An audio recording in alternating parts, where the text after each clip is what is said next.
ও sir. হ্যাঁ sir কোন তাহলে আপনার বাড়িটা কোন জায়গায়? তাহলে আমার বাড়ি তো অ্যাকচুয়ালি ধুবড়িতে।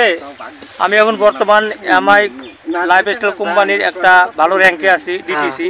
তো আমি অনেক দিন থেকে আপনাদের এই ভিডিওগুলা দেখি যে এত সুন্দর ধান হয়েছে, তো আমি নিজে প্র্যাকটিক্যাল দেখার জন্য আজকে আসছি। মানে আমি আজকে এই ধান ক্ষেতটা দেখে আমার খুব ভালো লাগলো। আরো মোটামুটি আমার একটা সাহস আছে এই আপনাদের মাদার চর, এটা মাদার চর না? এই মাদার চর থেকে আপনাকে আমি একটা কোশ্চেন করি এখন, যেটা আবাদ করছেন আবাদের ফসল তো খুব ভালো দেখা যাচ্ছে, প্লাস ধানের হাইটও খুব ভালো হয়েছে। ধানের যেটা মানে কিগুলা আছে হিসাবগুলা কয়েক লাখ, এগুলো অনেক খুব ভালো হয়েছে।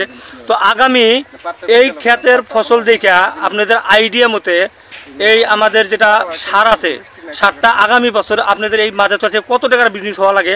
স্যার তো মানে এবার হয়তো বেশি করি নাই, মানে নিজেরা পরীক্ষা করার জন্য মানে অল্প 12 বিঘা খেতে দিছি আর কি। 12 বিঘা খেতের মধ্যে আমি সবটি খেতে রেজাল্ট ভালো পাইছি, 2টা খেতে অল্প রেজাল্ট মানে অল্প খারাপ হয়েছে। তো মাটিরও কথা আছে, অল্প ধুলা টুলা ছিল না, তো ওনাও ওরকম খাওয়া নাই, মানে মিডিয়াম সাইজ হয়েছে আর কি। তো সব সাইজ যদি আর 10 বিঘা খেতে যে আবাদ হয়েছে এরকমই দাম হয়েছে। আচ্ছা আচ্ছা, যাই হোক আমি আর একটা কথা জিজ্ঞেস করি, আমাদের যে মানে মেন গৃহস্থ যে ক্ষেতটা আবাদ করছে তার সাথে অল্প কথা কইতে চাই আমি। মানে অ্যাকচুয়ালি আমি ক্যামেরাম্যান না, তো অথচ তাও আমি দুই একটা প্রশ্ন করবো, কারণ আমার মনের ভিতরে কথাগুলা। তো স্যার আজকে যে আপনি এই জায়গাটা যে আবাদ করছেন, এই আবাদটা যে আপনি কি একলাই খালি দেখতেছেন না আরো 2-4 জনকে দেখাইছেন? আমি আশেপাশে খেত আলা করে খালি ফার্স্টে কইছিলাম, কিন্তু তারা বিশ্বাস করছিল না, ওই জন্য আমি একলা আবাদ করে দেখাইছি। এখন তাদের কোনো মতামত নিছেন যে আপনি খেত দেখা তাদের মনের ভিতরে কি একটা উৎসাহ আসতেছে নেক্সটে আমাদের সার ইউজ করবে, না আগের যেভাবে আবাদ করছিল ওইভাবেই করবে? না, আমার টানান বর্তমান হেরাই সার চাইতেছে। তাতে মোটামুটি বোঝা যায় যে এখান থেকে আগামী বছর মানে 2024-এর লাস্টের দিকে তো আবার আবাদ হবো। তো তখন মোটামুটি কি পরিমাণ সার আমদানি হওয়া লাগে এখানে?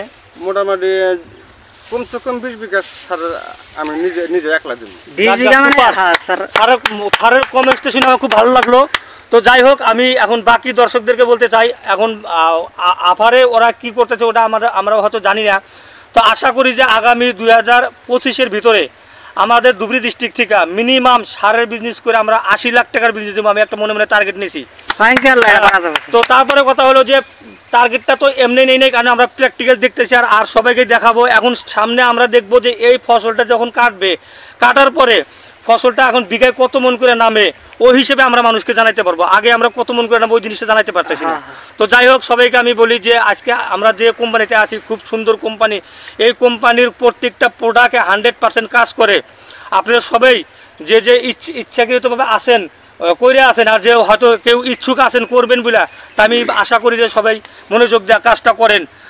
কারণ আমরা আমাদের ডাইনামিক লিডার একজন আছে হামিদ স্যার প্রত্যেকটা মিটিংয়েতে কয় যে ট্যাঙ্গা আম বাজারে আমরা একবার বিক্রি করতে পারি, 2বার বিক্রি করতে পারি না। কারণ ট্যাঙ্গা আম বিক্রি করতে গেলে মানুষকে আমরা প্রথমে বলি যে আমটা মিষ্টি আছে, আম তোমরা নাও, কিন্তু মানুষের যখন নিয়ে প্র্যাকটিক্যালি দেখে ট্যাঙ্গা আম নেক্সট দিন গেলে কিন্তু ওই আমটার বিক্রি হয় না। হ্যাঁ, কারণ ট্যাঙ্গা আম একবারে বিক্রি করা যায়। তো আজকে আমরা প্র্যাকটিক্যাল যে জিনিসটা দেখলাম, তো আজকে আমরা দেখে মানুষকে বলতে পারবো যে না একটা খুব সুন্দর জায়গায় আমরা আছি, খুব মানে একটা মানে কি কয় এটা মানে বেস্ট একটা রেজাল্ট দেওয়া একটা প্ল্যাটফর্মে আমরা আছি। তা আমরা মানুষকে একদম মনের ভিতর থেকে বলতেছি কথাটা, আমি মানে মানুষকে এখন চাপায় দেখে বলতে পারবো যে আমাদের কোম্পানিটা বেস্ট, এমনি হয় নাই কা নাম্বার 1 ডাইরেক্ট সেলিং কোম্পানি, এমনি হয় নাই কা এর কতগুলো কার্যকৃতি আছে, প্রত্যেকটা প্রোডাক্টের মধ্যে নাম্বার 1 আছে। তো আমি আশা করি সবাই এই কোম্পানিতে মনোযোগ দিয়ে কাজ করুক। জয় হিন্দ, জয় মাই লাইফস্টাইল। স্যার অ্যাকচুয়ালিতে আমি স্যার মানে স্যার তো করে আরেকটা সার আইসে দূরে থেকে অলরেডি সার মানে যে কোনো জিনিসের প্রস্তুত দেখলে গেলে সারের দিশা ভাই হয়তো কোনো প্রবলেম আছে নাই। তো সারের বিষয়ে মুই থেকে দু একটা কথা শুনি, তানের কোনো প্রবলেম আছে নাকি? না স্যার, প্রবলেম তো দেখি না অবশ্য।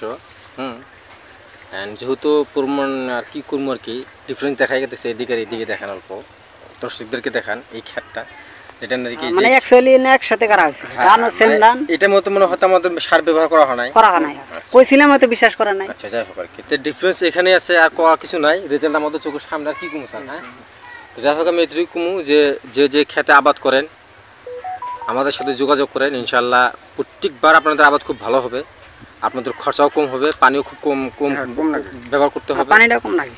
আশা করি সবাই আমাদের সাথে জড়িত হন অ্যান্ড আপনার ইনকামটা আপনাদের আবাদের যেটা গ্রোথটাকে ওটাকে বাড়ান।